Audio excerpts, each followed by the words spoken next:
From Jacob Volkman getting on the podcaster's bad side by talking smack about Obama, to Frank Mir thinking the commentator was biased toward him. Here are some fighters Joe Rogan doesn't respect and why. UFC's longtime commentator has good relationships with a lot of fighters, but some fighters have managed to rub him the wrong way over the years. The ever-controversial Jacob Volkman is definitely one of them. So let's jump back to 2011, when Volkman caused a stir by talking smack about Obama, saying he could take the president on, leading to a visit by the Secret Service. Yikes. But wait, there's more. Volkman thought he could stir things up even more by trying to catch Rogan's attention with another dig at Obama. He made a very provocative joke about the president having his head up his butt, clearly hoping for Rogan to burst out laughing. But guess what? The joke fell flat on its face, and Rogan and the crowd weren't impressed at all, which they let Volkman know by booing him. Talk about a total fail. Volkman couldn't hide his frustration, and he spilled the beans to reporter Ariel Helwani backstage, saying, "Joe, ruined it for me. I wanted to punch him in the nuts." Whoa there, buddy. Easy now. Rogan, being the cool guy that he is, didn't take the bait and refused to engage in the banter. But here's the funny part. A few years later, Rogan's commentary seemed to work some kind of magic, and a piece of his advice led Bobby Green to defeat Volkman in a fight. Coincidence or what? It's safe to say that Rogan and most people didn't have much respect for Volkman after that whole fiasco with the Obama joke. His attempt at humor fell flat, and it didn't earn him any brownie points with the UFC commentator or the crowd. Volkman learned the hard way that sometimes it's best to just zip it. But he's not the only fighter that lost Rogan's respect by being extremely rude. Quentin Rampage Jackson is another one who started major beef with the commentator. You see, Rampage is a guy who never holds back. So when Rogan started questioning his striking skills, he decided to unleash his fury and give the whole world a piece of his mind. During a no-holds-barred interview with Fighters Only, Rampage didn't mince words. He straight up said that he wants Rogan to shut the heck up. Damn. Clearly, Jackson doesn't enjoy criticism, but that's not all. Rampage also threatened to beat up Rogan if they ever stepped into the ring together. And if that wasn't enough, he accused Rogan of being biased toward jiu-jitsu specialists. Now, here's where things took an interesting turn. Instead of firing back with his own verbal assault, Rogan decided to take the high road when he bumped into Rampage backstage at a UFC event. He approached him and calmly explained that he never meant any disrespect, that he actually liked and rooted for Rampage and always thought he was a cool guy. Plot twist alert. To his credit, Rampage eventually realized that he was in the wrong for calling out Rogan. They patched things up and put their differences behind them, which goes to show that even in a world of intense rivalries, a little bit of understanding and respect can go a long way. But while this conflict was clearly on Jackson, Rogan isn't a saint and can be very rude and controversial himself. I mean, just look at his beef with Chris Cyborg Justino. During a wild episode of his JRE podcast, Rogan managed to get on Cyborg's bad side with a crude joke about her gender. It all started when the conversation shifted towards roasting, and Tony Hinchcliffe, the comedian, expressed his excitement about roasting Cyborg. He said, "That would be amazing.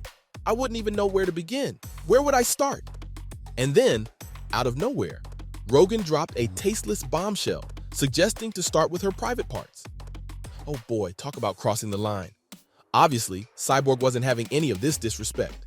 She took to Twitter to call out Rogan, accusing him and his crew of bullying. On Facebook, she further explained how their insensitive comments had a negative impact, giving others permission to say similarly hurtful things. Now, let's be real here. It's hard to argue with Cyborg on this one. Rogan later issued a public apology, taking full responsibility for his remarks and expressing regret for it all. And while he did have the decency to admit his mistake, it's clear that the tension between Rogan and Cyborg is real.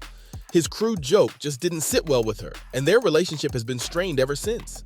In the world of MMA, feuds like these can escalate quickly, and it seems like Rogan may have some bridges to mend if he wants to regain Cyborg's respect. And it seems she's not the only one tired of the man's antics. Ronda Rousey isn't too happy with him either. Not too long ago, Rogan was Rousey's biggest cheerleader, calling her a once-in-a-lifetime athlete. But things got real messy after Rousey got knocked the heck out by Holly Holm at UFC 193. And you know Rogan, he isn't one to hold back. On the JRE podcast, he straight up said that Rousey got too caught up thinking she's all special and stuff, but none of it matters in the actual game. No one gives a damn about your charisma, your TV appearances, or the movies you starred in.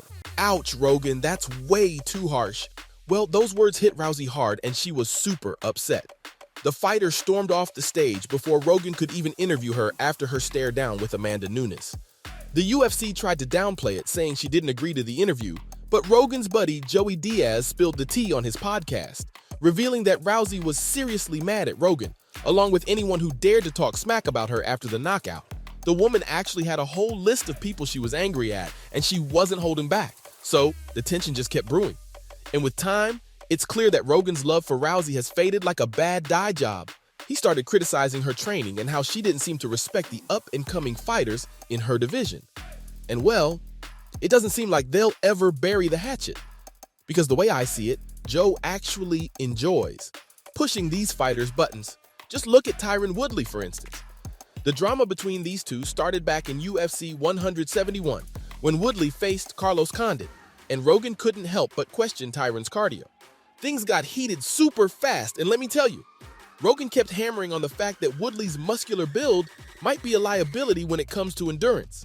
He even compared him to a muscle car, saying it's all fun to hit that gas pedal, but that wasn't going to take him to Vegas. Ouch. Now that's what you call a low blow. On the MMA Mental podcast, Woodley straight up called Rogan's commentary horrendous. He felt like Rogan was punishing him for training hard and being physically fit, and he even accused Rogan of being biased in favor of Condit. But here's the twist. Despite the ongoing cardio criticism, Rogan has claimed that he has nothing personal against Woodley. In fact, he still considers himself a Tyron fan, both as a fighter and as a man. But it's clear that there's some tension between the two when it comes to how Tyron's fights are analyzed. Rogan's comments have definitely struck a nerve with Woodley, who feels like his hard work and physical fitness are being disrespected.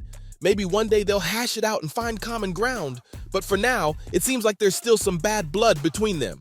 But you know another fighter who has absolutely no love for Rogan? Frank Mir. And something tells me the feeling's mutual. You see, it all started when Mir scored a major win in his career against Antonio Rodrigo Nogueira. But things got a bit heated when Rogan made a comment during Nogueira's next fight. He mentioned that Big Nog had been dealing with a staph infection and had been hospitalized just a few weeks before his last bout. Well, this didn't sit well with Mir. He felt that Rogan was making excuses for fighters and downplaying his victory. Damn! After the fight, Mir aired his grievances, saying it's disheartening when people come up with reasons for why fighters perform poorly. According to him, every fighter has their own struggles and fans just don't want to hear about near-death experiences. Mir didn't hold back though, calling Rogan's comments sad and pathetic. Although it didn't seem like Rogan intentionally aimed to undermine Mir, the annoyed fighter got his chance to shut down any remaining doubt when he mercilessly broke Nogueira's arm with a brutal Kimura submission in a later bout. And that, my friends, spoke volumes about Mir's capabilities inside the octagon. So, from Frank Mir, who thought Rogan's commentary was biased toward him, to Jacob Volkman and his super offensive humor, these were some fighters that Joe Rogan just doesn't respect.